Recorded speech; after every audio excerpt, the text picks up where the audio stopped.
Cuando hablamos de proyectos nos referimos a muchos tipos de proyectos. En nuestro caso nos vamos a concentrar literalmente en el proyecto de construcción, donde vamos a desarrollar una determinada obra o conjuntos de obras, edificaciones, obras civiles, puentes, infraestructura, etcétera, con sus respectivos complementos.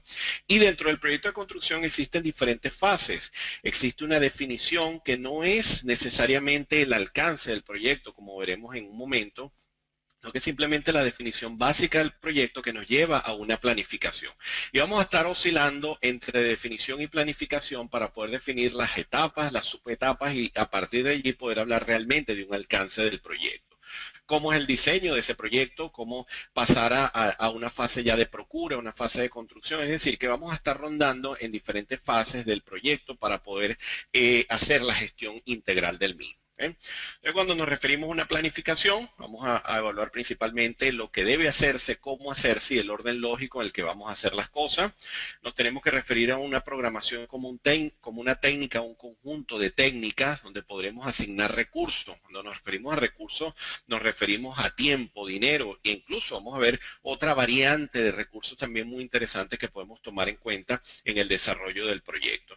Y finalmente ya podemos aplicar técnicas de programación donde vamos a dividir el plan de ejecución en fases en función de rangos de tiempo que se requieren para desarrollar las diferentes actividades que componen el proyecto de forma integral. Aquí la labor del planificador es fundamental. Tal vez muchos estén familiarizados con este término. El planificador, en efecto, es una pieza importante en la gestión de todo proyecto. En proyectos de cierta magnitud existe un planificador y un programador. En otros proyectos existe únicamente el planificador que hace las dos actividades. Eso depende del nivel de detalle que se maneje en el sistema de control y gestión del proyecto. Pero esto es bien interesante lo que les coloco acá, el cual es asistido por el resto de los profesionales involucrados en el proyecto. Y es que el planificador, una de sus actividades, y es parte del alcance interesante de la gestión de proyectos, es que debe tener cierta sintonía con el equipo de trabajo para poder fijar un alcance técnico, un alcance económico y efectuar un adecuado manejo de los recursos durante la ejecución del proyecto.